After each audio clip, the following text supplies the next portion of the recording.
Welcome back to clean news Rajasthan. चलिए देखते हैं राजस्थान की 15 फटाफट बड़ी खबरों को। जयपुर, कोटा, भरतपुर और उदयपुर के लिए जारी हुआ अलर्ट। राजस्थान में अगस्त महीने में मानसून अब कमजोर पड़ने लगा है। जुलाई में मानसून भले ही मेहरबान रहा हो, पर अगस्त में 16 दिन बीत जाने के बाद भी बादलों की बेरुखी मिल रही है। मौसम विभाग के मुताबिक आगामी दिनों में पूर्वी राजस्थान के भरतपुर, जयपुर, कोटा, उदयपुर संभाग में कहीं कहीं हल्की से मध्यम बारिश होने की संभावना है। इन विभागों के लिए येलो अलर्ट भी जारी हुआ है। वहीं बीकानेर, जोधपुर, अजमेर संभाग के अधिकांश भागों में मौसम शुष्क रहने के आसार है। 240 सरकारी स्कूलों को Mahatma Gandhi English medium school में बदला जाएगा। राजस्थान के 240 सरकारी स्कूलों को Mahatma Gandhi English medium school में बदला जाएगा। प्राइमरी के 71, अपर प्राइमरी के 88 और सीनियर सेकेंडरी के 81 स्कूल और 18 गर्ल्स स्कूल को इंग्लिश मीडियम स्कूलों में बदला जाएगा। मुख्यमंत्री ने इसकी मंजूरी दे दी है। इस साल के बजट में सीएम ने 1000 नए Mahatma Gandhi English medium school खोलने की घोषणा की थी। मिशन 2030 के लिए प्रदेशवासियों से सुझाव लेगी गहलोत सरकार।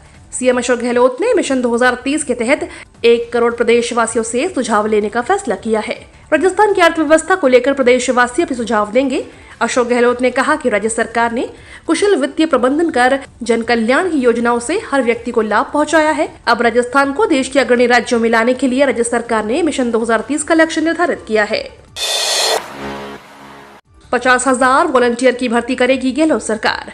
अन्नपूर्णा फूड पैकेट योजना की शुरुआत करने के बाद सीएम अशोक गहलोत ने बड़ा ऐलान किया है। राज्य सरकार 50,000 वॉलंटियर की भर्ती करेगी। गांधी के संदेश को घर घर तक पहुंचाने के लिए सीएम अशोक गहलोत ने ऐलान किया है।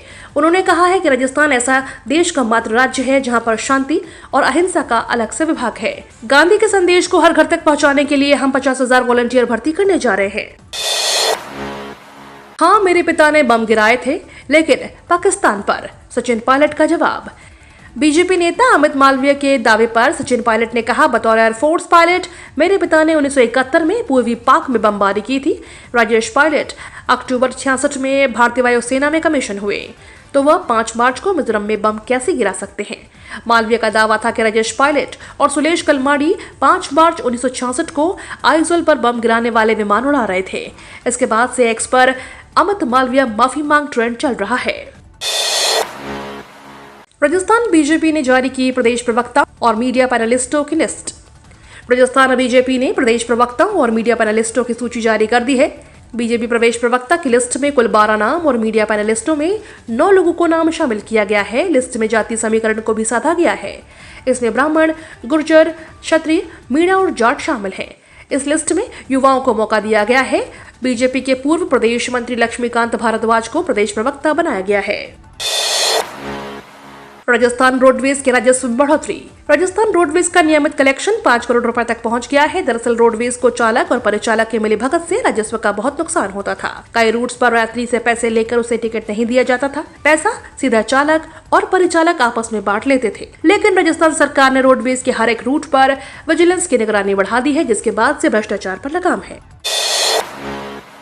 बैरवा समाज को अशोक गहलोत की सौगात। राजस्थान के मुख्यमंत्री अशोक गहलोत ने एक और बोर्ड का गठन कर दिया है। मुख्यमंत्री अशोक गहलोत ने राजस्थान राज्य बालीनाथ बोर्ड पर गठन किया है। इसे लेकर सामाजिक न्याय एवं अधिकारिता विभाग की ओर से आदेश जारी कर दिए गए हैं। बैरवा जाति की स्थिति का अध्ययन कर यह बोर्ड रिपोर्ट सौंपेगा। बोर्ड में एक अध्यक्ष और एक उपाध्यक्ष समेत कुल 5 गैर सरकारी सदस्य होंगे। सामाजिक न्याय एवं अधिकारिता विभाग की ओर से जारी आदेश के मुताबिक राजस्थान राज्य बैरवा जाति वर्ग की स्थिति का जायजा लेने, प्रामाणिक सर्वे रिपोर्ट के आधार पर इन वर्गों को मूलभूत सुविधा उपलब्ध कराने और उनके पिछड़ेपन को दूर करने के लिए सुझाव देने के उद्देश्य से इस बोर्ड का गठन किया गया। राजस्थान कांग्रेस का संकल्प पत्र अभियान। बीकानेर में हजारों लोगों को जोड़ने की कवायद तेज। राजस्थान में विधानसभा चुनाव बेहद करीब है। ऐसे में अब कांग्रेस और उनके नेता ग्राउंड पर जनता के बीच पहुंच रहे हैं और साथ ही संकल्प पत्र पर अभियान के साथ अपनी उम्मीदवारी और ताकत दिखाते हुए भी नजर आ रहे हैं। कांग्रेस के दिग्गज नेता कर्णपाल सिंह के बेटे नागेंद्र पाल सिंह ने अपने पिता की विचारधारा पर चलते हुए बीकानेर पूर्व विधानसभा से संकल्प पत्र अभियान की चलाते हुए महज 3 दिनों में 1151 लोगों को पार्टी से जोड़ते हुए एक कार्यक्रम किया, जहां राजपूत समाज के साथ सर्व समाज के लोगों ने हिस्सा लिया। सीएम गहलोत का बड़ा ऐलान। रामगढ़ बांध ईआरसीपी के दायरे में आएगा। 11 लाख से ज्यादा किसानों को होगा फायदा। रामगढ़ बांध में पानी लाने के लिए सीएम अशोक गहलोत ने ऐलान किया है। ईआरसीपी के दायरे में रामगढ़ बांध आएगा। इसरदा बांध के पानी रामगढ़ बांध को भरा जाएगा। 15 अगस्त के मौके पर सीएम अशोक गहलोत ने ऐलान किया है। सीएम ने कहा कि जयपुर की पहचान का अहम रामगढ़ बांध हिस्सा रहा है। समय के साथ परिस्थितियों से बांध सूख गया है। सीएम ने घोषणा करते हुए कहा कि रामगढ़ बांध को ईआरसीपी के तहत भरेंगे। पूर्वी राजस्थान नहर परियोजना के तहत इस सरदा बांध से पानी आएगा, जिसमें 1200 करोड़ रुपए खर्च होंगे। इससे जयपुर जिले के जामवारागढ़, आमेर, जालसू, गोविंदगढ़, शाहपुरा, विराटनगर, पावटा, कोटपुतली ब्लॉक और अलवर जिले के थानागाजी, बानसूर ब्लॉक्स के लिए पेयजल योजना बनाई जा सकेगी। राजस्थान में छात्र संघ चुनाव पर रोक का विरोध जारी। राजस्थान में छात्र संघ चुनाव का राज्य सरकार द्वारा रोक लगाने के बाद लगातार छात्र संगठनों द्वारा विरोध प्रदर्शन किया जा रहा है। जोधपुर में छात्र संगठन सरकार द्वारा चुनाव पर लगाई गई रोक को हटाने की मांग कर रहे हैं। इसी कड़ी में कल जोधपुर के जय नारायण व्यास विश्वविद्यालय के पुराना परिसर में विभिन्न छात्र संगठनों ने विरोध प्रदर्शन किया। इस दौरान नेता मोती सिंह सहित नेताओं ने छात्रों के साथ जय नारायण व्यास विश्वविद्यालय के पुराना परिसर के मुख्य गेट को बंद कर दिया और गेट बंद कर प्रदर्शन कर सरकार को अपने निजी राजनीतिक हितों के लिए छात्र संघ चुनाव पर रोक लगाने का आरोप लगाया। बोले संदीप शर्मा, गहलोत को सिर्फ कुर्सी से ही लगाव है, जनता से इनको कोई लेना देना नहीं। कोटा दक्षिण विधानसभा से बीजेपी विधायक संदीप शर्मा ने राजस्थान तक के एक्सक्लूसिव बातचीत करते हुए सरकार पर जमकर हमला बोला। साथ ही सरकार की योजनाओं पर भी सवाल उठाए हैं। संदीप शर्मा का कहना है कि सरकार की योजनाएं अभिनेता और अभिनेत्री के मेकअप करती है। उनकी योजनाओं का मुंह अब धुल चुका है।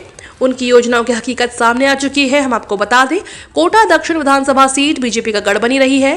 लोकसभा स्पीकर ओम बिरला भी इसी सीट से चुनाव लड़ा करते थे और उसके बाद संदीप शर्मा लगातार इस सीट से चुनाव लड़ रहे हैं। राजस्थान कांग्रेस की महिला प्रदेश राखी गौतम संदीप शर्मा के सामने चुनाव लड़ती हैं। पिछली बार भी उन्होंने इस सीट से चुनाव लड़ा और वे हार गईं। उदयपुर में 20 अगस्त से शुरू होगा सीपीआई भारत क्षेत्र सम्मेलन। उदयपुर में 20 अगस्त से नवे सीपीआई भारत क्षेत्र सम्मेलन की शुरुआत हो रही है। यह सम्मेलन अनंता रिसोर्ट में 23 अगस्त तक आयोजित होगा।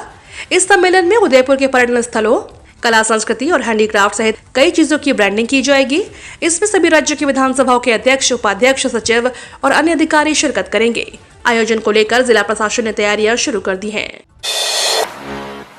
जयपुर जंक्शन से 6 ट्रेनें 1 महीने के लिए रहेंगी आंशिक रद्द।